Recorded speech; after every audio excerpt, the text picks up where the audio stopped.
ada sekumpulan aset yang boleh dibilang isinya maaf aja, apalagi kalau semua dibawa ke Danantara, itu kan busuk semua, bos. Gini, kasih ilustrasi yang lebih sederhana. Ya, ilustrasinya begini.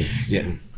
Kalau diklaim asetnya 14.000 triliun, ya kan? Kita lihat, bos, bank itu kan equity-nya cuma 10-15%, ya. Ya. Yang lainnya adalah pihak ketiga. Betul. Kita nggak bisa klaim itu aset kita, ya kan? Pertamina sama PLN itu penugasan public service obligation. Betul. Siapa yang meminjemin duit kepada perusahaan yang PSO? Kan gitu ya, bos ya.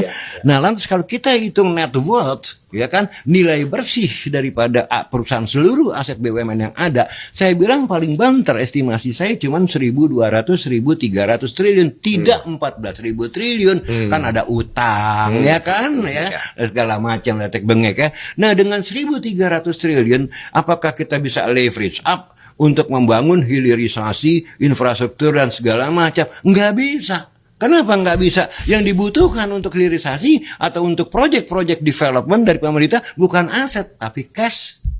Kan gitu. Masalahnya kan cash. Makanya kan kemarin APBN dipotong 306 triliun untuk memberikan modal awal kepada Danantara. Artinya apa? Loh, katanya ngumpulin aset. Kok mintanya duit negara? Kan aneh. Jadi makanya saya bilang, raison d'être, reason daripada eksistensi Danantara itu sebagai super holding tidak ada. Yang menjadi lebih masalah adalah, kembali lagi, orang-orang yang ada di dalam Danantara, maaf aja ini saya profesional ngomongnya, market pun bertanya sama. Nah, dibongkar aja menit keberapa, silakan. Iya. Nah, ini kan orang-orang, langsung sebutkan namanya juga boleh. Orang-orang yang terikat dengan politik. Ya, oke, fine, Rosan pengusaha, tapi tidak bisa dipisahkan dari baju politiknya. Dia kan ketua TKN Prabowo Gibran, ya kan ya. Pandu kan terkait dengan opungnya LBP, ya kan lah. Doni mungkin juga ada boncengan di belakangnya, ya kan ya. Nah, ini semua kok kenapa harus mereka? Padahal banyak profesional di luar sana. Kan itu yang saya pertanyakan. Bahkan gilanya Rosan merangkap jabatan, selain sebagai regulator di Menteri Investasi, dia sebagai CEO atau operator di Danantara. Kok maksa banget? Nah, sehingga kan orang bertanya, ini sebetulnya proyek siapa?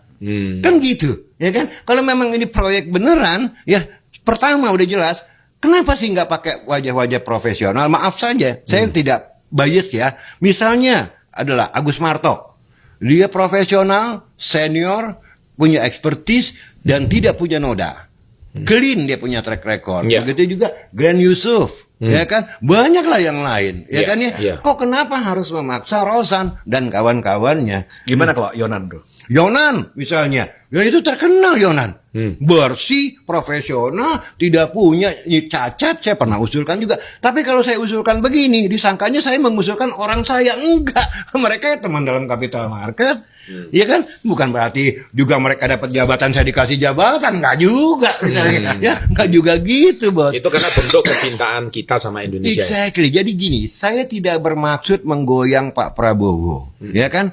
Karena apa? Kalau presiden digoyang itu ongkosnya jauh lebih besar, bos.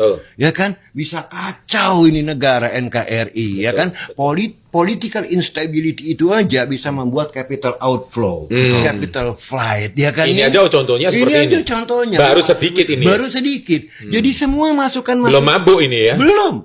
Jadi masukan-masukan saya yang mungkin bisa disebut kritik-kritik saya, nggak apa salah. Saya lebih suka disebut masukan, sebab kalau kritik biasanya tanpa fakta, ya kan ya. Saya dengan fakta saya kasih masukan. Maksudnya untuk menyelamatkan presiden ini, jangan sampai digoyang. Pemerintah ini jangan sampai digoyang. Sebab apa? Kalau pemerintah dan presiden ini goyang, yang rugi saya sendiri, bro. Dan bisa terjadi krisis 98. Bisa terjadi krisis 98. Makanya saya keras. Karena apa? Saya punya tujuan bagus kok, ya kan?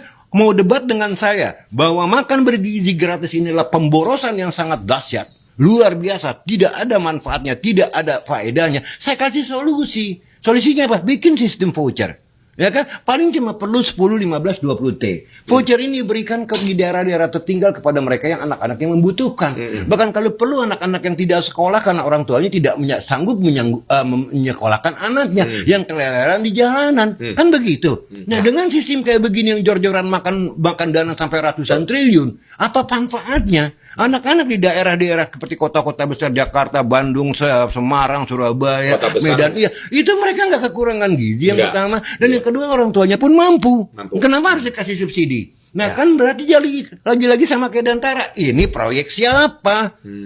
Mungkin Pak Presiden sendiri nggak tahu kali gitu ya, bahwa ini ada proyek gini-gini. Karena saya ngelihat begini, jujur aja saya ngelihat figur Pak Prabowo adalah figur yang boleh dibilang ini ya. Keren. Tidak punya niat jahat. Baik. Ya kan ya. Tapi bos, kalau bos misalnya memang nukhtar, memang benar-benar naif dalam arti gue memang pengen fight sesuatu yang benar, dikelilingi oleh para penjahat, bos bisa salah jalan. Ini yang saya lihat. Saya percaya Pak Prabowo punya niat baik. Ya artinya tulus lah, gue pengen membangun Indonesia. Tapi bos, in the politics, you know? Nah itulah yang makanya saya berteriak terus. Saya tidak bermaksud menggoyangkan presiden. Saya tidak bermaksud menggoyangkan pemerintah. Karena yang rugi saya. Kan gitu logikanya. Saya yakin podcast ini pasti akan nyampe ke para pemangku kepentingan.